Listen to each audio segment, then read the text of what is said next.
आज की रिकॉर्डिंग ब्रह्मगुप्त के बायोग्राफी पर आधारित है।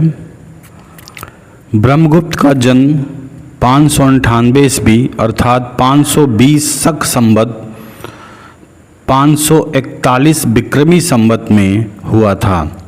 इनका जन्म स्थान भिंडमाल, माउंट आबू, राजस्थान में है। यह गुजरात सीमा से लगा हुआ है। ब्रह्मगुप्त उज्जैन गुरुकुल के प्रमुख खगोल शास्त्री थे। उन्होंने 30 वर्ष की आयु में 628 ईस्वी में ब्रह्म स्फुट सिद्धांत नामक प्रसिद्ध ग्रंथ की रचना की। ब्रह्म स्फुट सिद्धांत भारतीय खगोल शास्त्र का प्रमाणिक एवं मानक ग्रंथ है।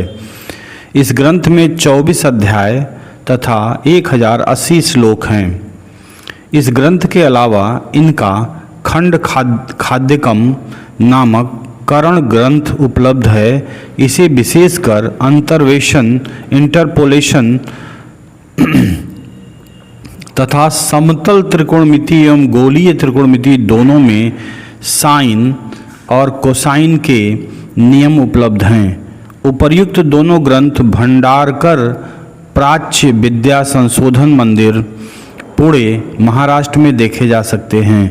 ब्रह्मगुप्त के इन ग्रंथों के अरबी और फारसी भाषा में अनुवाद के माध्यम से भारत का यह गणित एवं खगोल विज्ञान का ज्ञान अरब तथा बाद में पश्चिम के देशों को प्राप्त हुआ।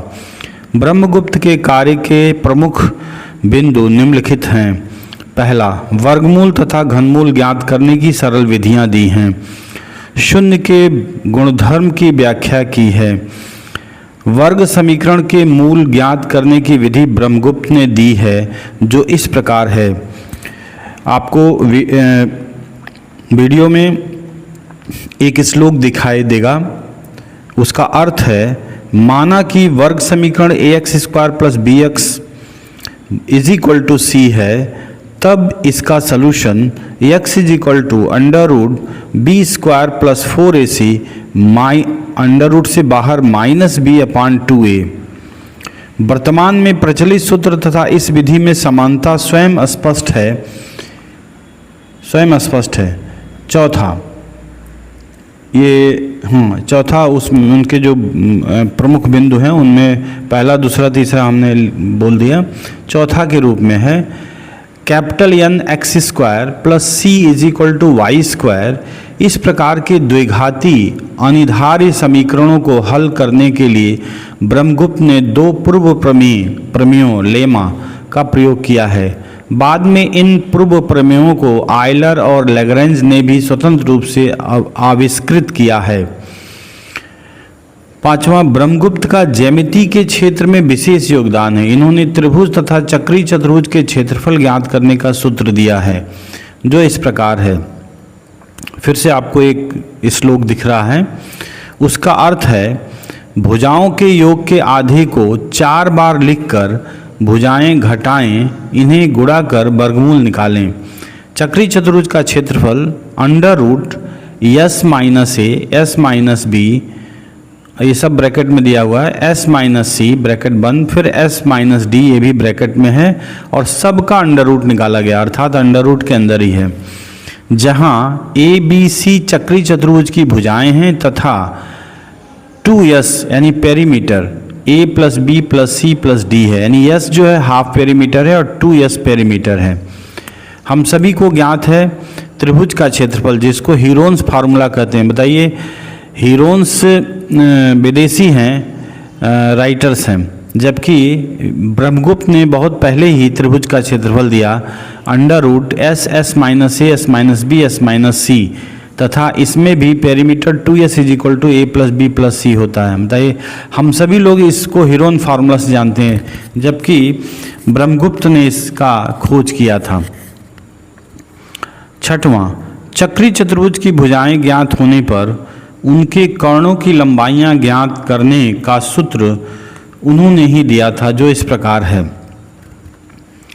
चक्री चतुर्भुज की भुजाएं, फिर से मैं बोल रहा हूँ, चक्री चतुर्भुज की भुजाएं ज्ञात होने पर उनके कर्णों की लंबाइयां ज्ञात करने का सूत्र ब्रह्मगुप्त ने ही दिया है, जो इस प्रकार है। फिर से आपको एक श्लोक दिख रहा है, उसका अर्थ है यदि ए बी सी डी चक्री चतुर्भुज की भुजाएं हों तो पहला कर्ण अंडर रूट के अंदर A D plus B C upon A B plus C D into A C plus B D है। दूसरे कर्ण का जो लेंथ है अंडर रूट के अंदर ही A D plus C D upon A D plus B C into A C plus B D है। इस प्रकार चक्री चतुर्भुज के दोनों विकर्णों की लंबाइयाँ ज्ञात की जा सकती है। ये ब्रह्मगुप्त का बहुत ही उपयोगी प्रमेय था और इस सूत्र ब्रह्मगुप्त के प्रमेय के नाम से प्रसिद्ध है। यह सूत्र जो है ब्रह्मगुप्त के प्रमेय के नाम से प्रसिद्ध है। सातवां, ब्रह्मगुप्त का पूर्णांक चक्री चतुर्भुज। ब्रह्मगुप्त ने ऐसे चक्री चतुर्भुज की रचना की विधि बताई जिसमें सभी परिणाम मापपूर्ण संख्या है। उदाहरण के लिए भुजाओं की लंबाई 60, 52, 25 और 39 अगर है तो कर्णों की लंबाइयाँ 56 और 63 आएगा। क्षेत्रफल इसका 1764 आएगा। बहिर्वृत्त का व्यास 65, लघु भुजा का प्रक्षेप 24, कर्णों के प्रच्छेद द्वारा प्रतिच्छेद यानी इंटरसेक्शन द्वारा निर्मित अंतःखंडों के माप 16, 40, 30 और 33 हैं। कर्णों के अंतःछेद 36, 20, 48 और 15 हैं। ये सभी पूर्णांक संख्या है। इस प्रकार के परिणाम देने वाले विश्व के प्रथम गणितज्ञ ब्रह्मगुप्त हैं। बाद में गणितज्ञ आयलर 1707 और 1783 में इस प्रकार के चक्री चतुर्भुज बनाने की विधि ज्ञात की। ब्रह्मगुप्त के गणित के क्षेत्र में मौलिक योगदान को समझकर विख्यात गणितज्ञ भास्कराचार्य ने उन्हें गणक चक्र चूड़ामणि की उपाधि से सम्मानित किया है। धन्यवाद। ये इनके बारे